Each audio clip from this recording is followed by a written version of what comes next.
आपको पता है स्पिरिचुअली एक रूल है, स्पिरिचुअली एक बाइबल का सिस्टम है जो मैं आपको बताना चाहता हूं।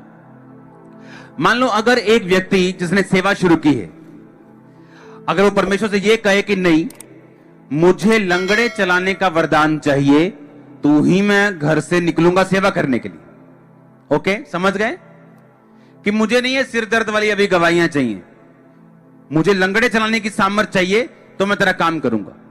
आप जानते हैं सारी उम्र वो घर में बैठा रहेगा और जो सिरदर्द का गिफ्ट है वो भी चला जाएगा। पता है कि नहीं आपको? और जब वो विश्वास से निकलता है और प्रेयर करता है, अच्छा एक बार में सिरदर्द चला गया, कभी आंख जब ठीक हो गई, और वो बढ़ता जाता है बढ़ता जाता है और वरदान भी बढ़ता जाता है। आपने देखा होगा कि अब व्हील चेयर पे मुझे ले हैंड करने की भी जरूरत नहीं। आप समझ रहे मेरी बात को? वो आपको ग्रो करता है और ग्रोथ जो है वो आपके स्टेप्स के ऊपर डिपेंड करती है। अगर आप वेट करेंगे कि परमेश्वर वेट करेंगे कि वो मुझे बरकत देगा और मैं कुछ दूंगा, आप सारी उम्र वेट करेंगे। इजरायली बच्चे जब चर्च में जाते हैं तो उन्हें सिखाया गया कि बेटा तुम चाहे फाइनेंशियली कमजोर क्यों ना हो, पर यहोवा के आगे वो याहवे बोलते कि खाली हाथ नहीं जाने। और चाहे तुम गरीब के बच्चे हो, जब तुम्हारे हाथ में 10 रुपए आएंगे तो 1 रुपया टाइथ, 1 रुपया ऑफरिंग और कुछ सेविंग, और जो बचा उसको खर्चा। उनको बचपन से सिखाया जाता है जब वो छोटे होते हैं। बाइबल में कुछ भी अपने आप नहीं हुआ, मानते हो कि नहीं मानते हो? अगर दाऊद ब्लेस था, 66 लड़ाइयां जीत के कहीं हारा नहीं, उसका कारण आपको बताया, हां या ना? सुलेमान की अमीरी का बताया कि नहीं बताया? कुछ भी बाइबल में अपने आप नहीं हुआ। समझ रहे हो कि नहीं? पूरी दुनिया में यूट्रस का कैंसर अगर सबसे कम कहीं है वो इजराइल में है। पता है क्यों? बचपन से उनकी लड़कियों को सिखाया जाता है बेटा जब तक शादी नहीं होगी किसी भी लड़के के साथ सोना नहीं, और कुंवारे रहना है शादी तक, और पवित्रताई में रहना है, गंदे काम नहीं करने, कुंवारे होते भी कुछ गलत नहीं करना अपनी बॉडी से। बचपन से जब वो छोटी होती।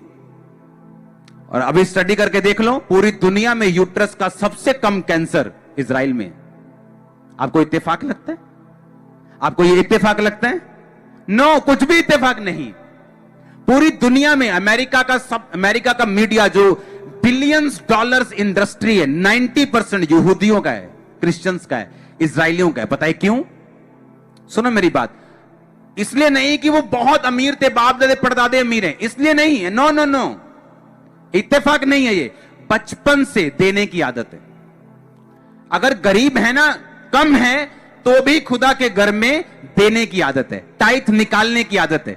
जब उनको देने की आदत पड़ जाती है, परमेश्वर उन्हें फिर शर्मिंदा नहीं रखता और उनके हाथ को ब्लेस करता है कि वो देते जाए सारी उम्र। आपको लगता है इत्तेफाक है कि सारा मीडिया यहूदियों का इत्तेफाक है? दुनिया का हर बड़ा बिजनेसमैन यहूदी, आपको इत्तेफाक लगता है?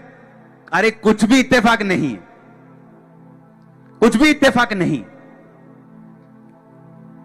जब वो गरीबी से ही उनको देने की आदत पड़ जाती, मांगने की नहीं, उनको देने की आदत है। गरीब है तो भी देना है, गरीब है तो भी टाइट रखना है, गरीब है ऑफरिंग अलग रखनी, गरीब है तो भी सेव करना है।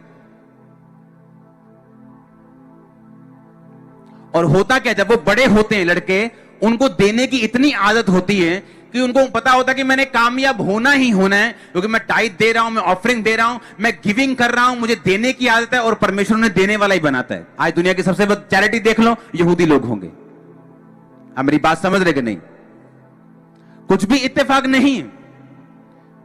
अगर हम हीलिंग के लिए जा रहे हैं तो जाओ, दैट्स इट। प्रीच करने के लिए जा रहे हो, जाओ, कोई दिक्कत नहीं। अगर बोना शुरू किया तो बोवो, कोई दिक्कत नहीं। अपने आप को गिवर बनाओ और परमेश्वर आपकी कैपेसिटी को बढ़ा देगा।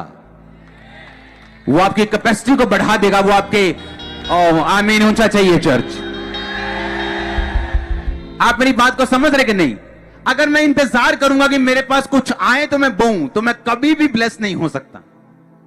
परमेश्वर मुझे आज मेरे पास क्या है उसे देखता है। वो ये नहीं देता कि वो 1 रुपया है कि लाख रुपया है।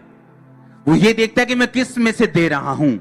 अगर मैंने 10 लाख में से 1 लाख दिया तो वो मेरी ब्लेसिंग है। हाँ या ना? अगर मैंने 100 रुपए में से 1 रुपया दिया, वो ब्लेसिंग नहीं है।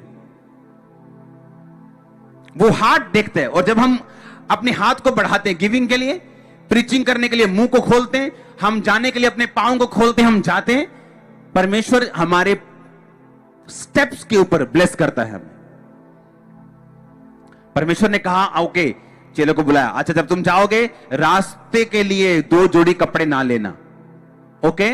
बटुआ नहीं लेना, चांदी नहीं लेना, सोना नहीं लेना, करेंसी नहीं रखना, और जिस घर में जाना उस घर को आशीष देना। अगर वो काबिल नहीं होगा वो आशीष वापिस आ जाएगी। और घर घर मत फिरना, उनको इंस्ट्रक्शंस दी। और चेले वापिस आए। परमेश्वर ने कहा क्या जब मैंने तुम्हें घर घर भेजा और बिना पैसे बटुए झोली के भेजा, क्या तुम्हें किसी चीज की दिक्कत हुई? उन्होंने कहा नहीं प्रभु।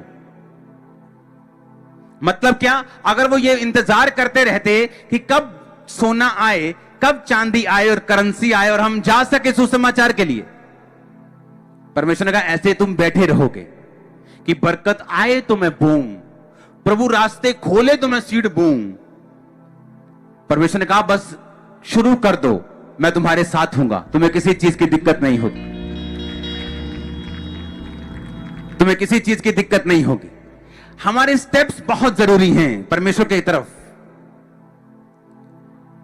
वो प्रेयर के हों, वो फास्टिंग के हों, बोने के हों, विश्वास के हों, हमारे स्टेप्स बहुत जरूरी हैं। उसने कहा वो सामने देश में तेरे हाथों में करता हूं, यहोशू जा और लड़ और जीत ले। परमेश्वर ने ये नहीं कहा वो देश तेरे हाथों में, जा और अब तू सो जा, नींद की गोली खा और एंजॉय कर। परमेश्वर ने कहा जा और लड़, मैं तुझे तेरे हाथों में करता हूं। अब स्टेप ले, कदम उठा, मैं तेरे साथ हूं। परमेश्वर ने कहा याजकों को जब वो उस यरदन नदी को पार कर दे, परमेश्वर ने कहा जब याजक अपना पांव यरदन नदी के ऊपर रखेंगे तो पानी 2 भाग हो जाएगा। जब मूसा अपनी छड़ी लगाएगा तो उस यरदन, वो लाल समुद्र 2 भाग हो जाएगा। तू स्टेप लेगा, प्रभु बरकत देगा। तू एक कदम उठाएगा, वो तुझे आशीष देगा।